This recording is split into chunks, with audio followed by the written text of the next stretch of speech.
अस्सलाम वालेकुम। तो आज प्याज से ऐसी ज़बरदस्त चीज़ बनाने वाली हूँ जो 5 मिनट में सारे मच्छरों को घर से बाहर कर देगी। मैं अपने घर के तमाम मच्छरों को ऐसे ही ख़त्म करती हूँ क्योंकि कॉइल से मुझे शदीद एलर्जी है और वैसे भी कॉइल का स्मोक हमारी सेहत के लिए बिल्कुल भी अच्छा नहीं होता क्योंकि इसके धुएं से सांस की प्रॉब्लम्स होती है। ये केमिकल से बना होता है। तो आज की वीडियो में 2 रेमेडी आपको बताऊंगी। फर्स्ट रेमेडी में पूरे घर से मच्छर आपके घर से भाग जाएंगे और सेकंड रेमेडी में जो प्यारे प्यारे छोटे छोटे बच्चों को मच्छरों ने काट काट कर लाल किया होता है तो उनके लिए बिल्कुल केमिकल फ्री एक सीरम बताऊंगी। दोनों रेमेडीज किचन में मौजूद चीजों से ही बनेंगी। यहाँ पर मैंने ली है 3 अदद लौंग और इस चीज का ख्याल रखिएगा कि लौंग का टॉप वाला हिस्सा मौजूद होना चाहिए और उसको बारीक बारीक आपने यहाँ पर कूट लेना है। ये वही लौंग, इसको क्लव भी कहते हैं और ये हमारे गर्म मसाले में मौजूद होती है।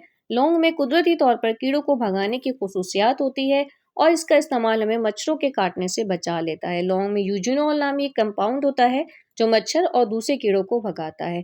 लौंग के बाद हम यहाँ पर यूज करेंगे अपने किचन का दूसरा इंग्रेडिएंट जो कि है बे लीफ, जिसको तेजपात का पत्ता भी हम कहते हैं और पुलाव वगैरह में बड़े शौक से ये यूज किया जाता है। ये भी एक जर्म्स किलर होता है और मच्छरों को इसकी खुशबू बिल्कुल भी पसंद नहीं होती। तो यहाँ पर इसके बिल्कुल छोटे छोटे से अपने पीस बनाने हैं और बहुत छोटा सा पार्ट इसका हमारी इस रेमेडी में जाएगा, ज्यादा लेने की जरूरत नहीं है।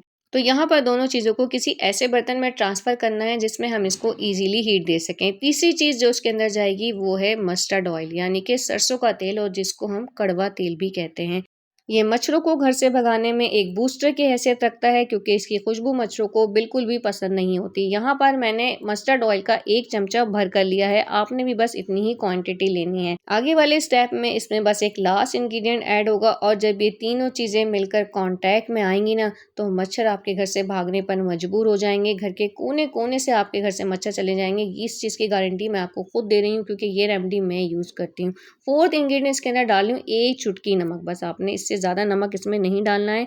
नमक भी जो है वो जर्म्स किलर होता है, जरासीम कश खुसूसियात होती हैं इसमें और ये कीड़े मकोड़ों को बिल्कुल भी पसंद नहीं होता है। अब यहाँ पर आप देख सकते हैं कि मैं इसको प्री हीट कर रही हूँ। ज़्यादा तेज़ आंच पे इसको नहीं पकाना है। एक पैन पे रख के मैंने इसको पकाया। यहाँ पर इसका कलर भी चेंज हो गया है और इसमें से स्मोक भी आना शुरू हो गया था और माशाल्लाह से इतनी प्यारी कोई खुशबू आ रही थी कि जब आप बनाएंगे ना तो जब भी आप इसको जान पाएंगे। और यहाँ पर मैंने इसको फिर ठंडा कर लिया था।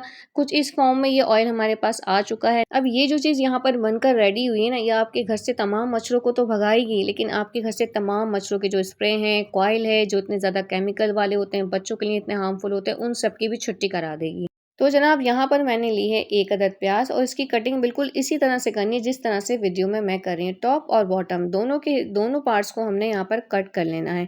प्याज में एंटी बैक्टीरियल और एंटी फंगल खुसूसियात होती हैं जिसकी वजह से मच्छर कीड़े मकोड़े घर से ख़त्म हो जाते हैं, इसकी खुशबू से भाग जाते हैं। और ये इतनी ज़बरदस्त अमेजिंग सी रेमेडी की कॉइल ख़रीदने से आपके ढेर सारे पैसों की बचत भी करवा देगी। यहाँ पर आप देख सकते हैं मैंने प्याज को कट कर लिया है और अक्सर प्याज में इस तरह से एक चीज़ निकल आती है, कोई प्रॉब्लम नहीं है, उसको आप कैंची की मदद से कट कर लीजिएगा।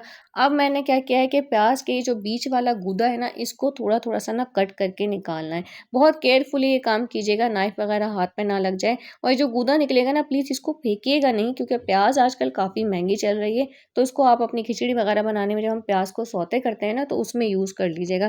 फेंकना इसको हरगिज़ नहीं। कोई भी चीज़ ना बेकार नहीं होती, उसका कोई ना कोई यूज़ होता है। यहाँ पर आप देख सकते हैं प्याज में कितना ज़बरदस्त सा होल बनकर रेडी हो चुका है और इस चीज़ ने हमें एंड तक परेशान किया है। ये इसमें से नहीं जा रही थी तो हमने इसको इसमें ही सेट कर दिया। अब यहाँ पर सेकंड काम हमने क्या करना है कि ऑयल का जो मिक्सचर प्री हीट करके हमने रेडी किया था ना तमाम अपने किचन के इंग्रेडिएंट्स के साथ, उसको यहाँ पर प्याज में ना ट्रांसफ़र कर देना है। और आपको एक बात बताती चलूँ कि जब मच्छर हमें काटते हैं ना तो उनके मुंह से एक सलाइवा निकलता है जो हमारी स्किन पर रेडनेस, खारिश, एलर्जी और सुर्ख दाने पैदा करता है। अक्सर ऐसा होता है ना कि जब मच्छर हमें काटते हैं तो बड़े बड़े रेड कलर के आंवले से पड़ जाते हैं हमारी स्किन पर, जिस पर बार बार खुजाने से स्किन पर सूजन आ जाती है और साथ ही मच्छरों के काटने से मलेरिया, डेंगू बुखार और दूसरे वायरस एक दूसरे में ट्रांसफ़र होने का खतरा भी रहता है। तो इस चीज़ का इस्तेमाल करें और अपने घर को मॉस्किटो फ्री बनाएं। बिल्कुल केमिकल फ्री है, खदशा भी आपका कोई नहीं होने वाला। यहाँ पर प्याज में हमने ये ऑयल ट्रांसफ़र कर लिया। अब एक छोटी सी कॉटन लेके ना आपने उसकी एक बत्ती सी बनानी है और उसको आपने इसी ऑयल में डीप कर लेना है। अगर आपको लगे ये ऑयल थोड़ा है तो मज़ीद ऑयल ऐड कर लीजिएगा क्योंकि कॉटन का ऑयल में अच्छे से डीप होना बेहद ज़रूरी है। अब इस कॉटन को हम यहाँ पर प्याज में जो होल किया था ना उसमें ट्रांसफ़र करेंगे। यहाँ पर मैं इसको नाइफ की हेल्प से ट्रांसफ़र कर रही हूँ। आपने भी इसी तरह से करना है। बहुत ज़्यादा अंदर की तरफ प्रेशर नहीं डालना है, स्लोली ये काम कीजिएगा। अब ये एक बड़ा ही ज़बरदस्त सा दिया टाइप बनकर हमारे पास रेडी हो चुका चुका है जो हमारे मच्छरों को घर से भगा देगा। यहाँ पर इसमें मैंने जो एक चीज़ ऐड की है वो है ये येलो सीरम। इस सीरम का मैं आपको नेक्स्ट सेकंड वाली रेमेडी में बताऊंगी कि किस तरह से बनाया था, क्योंकि इसका ज़्यादा वर्क उसमें ही है।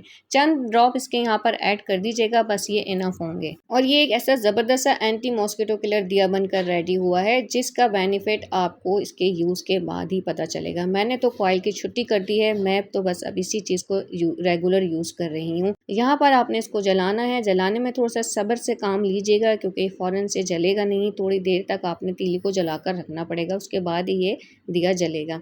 इतना खूबसूरत लग रहा है भाई, इसको तो आप कैंडल लाइट के तौर पर भी यूज़ कर सकते हैं। अब आपने इसका यूज़ देख लें कहाँ कहाँ करना है। जहाँ जहाँ आपके घर में मच्छर आते हैं, किचन में, कमरों में, कोनों में, हर जगह आपने इस दिए को लाजमी रखना है और इसकी जो खुशबू है वो उन जगहों तक पहुँचानी है। पहले मैं आपको अंधेरे में जितनी भी कोने वाली जगह है ना वहाँ पर रखकर इसीलिए दिखा रही हूँ कि जो अंधेरी वाली जगहें होती हैं ना, वहाँ पर ख़ास तौर पर मच्छर बड़े शौक से रहते हैं। तो इस तरह से आपने इसको पूरे घर में एक चक्कर लगा दिया ना, तो सारे मच्छर कोनों से निकल निकल कर बाहर आएंगे। और जब आप इसको लाइट में रख देंगे किसी भी एक जगह पर, तो उसकी खुशबू से घर में ना ठहर नहीं पाएंगे, निकल जाएंगे। तो ये मैंने इस तरह से इसका यूज़ किया यहाँ पर। और उसके बाद मैंने क्या किया कि जो हमारी अलमारियाँ, हमारे बेड, इनके नीचे स्पेशली मच्छर होते हैं। आप कभी इस चीज़ को नोट कीजिएगा कि जब आप अपने बेड के पीछे देखेंगे या अलमारी के नीचे कभी झाड़ू देंगे, तो वहाँ से मच्छर निकल निकल कर ना बाहर आते हैं। तो इस दिए को आपने इसी तरह की चीज़ों के करीब करीब रखना है। तो ये तो थी हमारी फर्स्ट रेमेडी जो पूरे घर से मच्छरों को भगाने में वर्क करेगी। आप इसको एक बार यूज़ ज़रूर कीजिएगा और कमेंट बॉक्स में अपना फीडबैक ज़रूर शेयर कीजिएगा। सेकंड रेमेडी में एक ऐसा ज़बरदस्त सा आपको सीरम बनाने का तरीका बताऊंगी जो आप इजीली अपनी स्किन पर किसी भी लोशन की तरह अप्लाई कर सकते हैं और इसका कोई साइड इफ़ेक्ट नहीं होगा। मॉस्पल वगैरह हम यूज़ करते हैं, बच्चों के लगाते हैं, तो हम कितने ज़्यादा इस चीज़ को लेकर परेशान रहते हैं कि भाई ये केमिकल है और बच्चों के मुँह में भी जा सकता है। तो यहाँ पर फर्स्ट मैंने लिए लीमू के चंद ड्रॉप और अब इसमें मैं ऐड करूँगी चंद ड्रॉप इस येलो सीरम के। ये येलो सीरम सिंपल हल्दी है, जिसको मैंने एक चुटकी हल्दी लेकर थोड़े से पानी में मिक्स कर लिया था, क्योंकि हल्दी जो है वो एंटी फंगल होती है। ये किसी भी किस्म की एलर्जी को स्किन पर से ख़त्म कर देती है। कीड़े मकोड़े इसके टेस्ट से, इसकी खुशबू से ना दूर भागते हैं और ये एक नेचुरल जर्म्स किलर है। आप देखेंगे कि जब आप चावलों में हल्दी, बे लीव या क्लव्स वगैरह डालते हैं तो उसमें कीड़े पैदा नहीं होते। तो ये तमाम चीज़ें कीड़ों को भगाने में ख़ास हैसियत रखती हैं। यहाँ पर मैंने इसके सिर्फ 2 ड्रॉप लिए हैं। क्वांटिटी को आप अपनी मर्ज़ी के मुताबिक बढ़ा सकते हैं। इसको ज़्यादा बनाकर फ्रिज में भी ईज़िली रख कर सेव कर सकते हैं। कोई मसला नहीं है, ये ख़राब नहीं होता है। ये चीज़ें यहाँ पर ऐड हो गई। थर्ड चीज़ इसके अंदर जाएगी 1 चुटकी नमक। वो डालने के बाद भी आप ना इसकी मिक्सिंग अच्छे से कर लिएगा। क्योंकि मैं यहाँ पर यूज़ करती हूँ पिंक सॉल्ट, तो वो थोड़ा-सा मोटा होता है। आप कोई भी इसमें व्हाइट सॉल्ट भी यूज़ कर सकते हैं। तीनों चीज़ें हमारी ऐड हो गई। फोर्थ एंड लास्ट इंग्रेडिएंट इसमें जाएगा ऑयल। आप कोकोनट ऑयल यूज़ कर सकते हैं, आप मस्टर्ड ऑयल यूज़ कर सकते हैं। इसको हम कड़वा तेल भी कहते हैं, लेकिन मैं प्रेफ़र करूँगी कि आप मस्टर्ड ऑयल ही यूज़ कीजिएगा, क्योंकि कीड़े जो हैं इसकी खुशबू से भागते हैं और इसका टेक्सचर बड़ा अच्छा सा बनेगा, एक सीरम वाला लुक आएगा। 10 ड्रॉप आपने इसमें ऐड किए, उसके बाद इसकी बड़े ही अच्छे से ना मिक्सिंग कर ली। अब आप टेंशन फ्री होकर ना इसको कहीं पर भी अप्लाई कर सकते हैं। बच्चों की स्किन पर अप्लाई कर सकते हैं, उनके कानों के पीछे, उनकी नेक पर, उनके हाथों पर, उनके फोरहेड पर ईज़िली लगा सकते हैं। क्योंकि मॉस्पल वगैरह हम बच्चों के नहीं लगाते और अक्सर बच्चों को पता है क्या होता है, जब आप उनकी स्किन पे मॉस्पल या कोई भी केमिकल वाली चीज़ लगाते हैं ना, तो उनको सांस का इशू बचपन से ही पैदा होना शुरू हो जाता है। तो अपने बच्चों को बिल्कुल केमिकल फ्री रखिए और घर की ये तमाम चीज़ें बनाकर यूज़ कीजिए। मच्छर काटने से ना स्किन पर बहुत ज़्यादा रेडनेस हो गई है, इचिंग हो रही है, तो खुजाने के बजाय थोड़ा सा प्याज का छोटा टुकड़ा या थोड़ा सा अनियन जूस निकाल के ना उस जगह पर रब करें, या फिर स्टील का स्पून लेके उसको 5 मिनट आप फ्रिज में रख कर ना ठंडा कर लें। देन स्पून का जो बॉटम वाला हिस्सा होता है ना, उसको अपनी रेडनेस वाली जगह पर रख के ना सर्कुलर मोशन में हल्का हल्का सा ना मसाज करेंगे। आप देखेंगे कि 2-3 बार के इस्तेमाल से ही तमाम रेडनेस, इचिंग खत्म हो गई है। तो जनाब, इतनी अच्छी टिप्स शेयर करने पर आपका लाइक और सब्सक्राइब करना तो बनता है। जल्दी से दोनों बटन को प्रेस कर दीजिए और अपने फैमिली और फ्रेंड्स के साथ शेयर करना हरगिज़ मत भूलिएगा, ताकि वो भी फ़ायदा उठा सकें। Till then, for the next video, अल्लाह हाफ़िज़।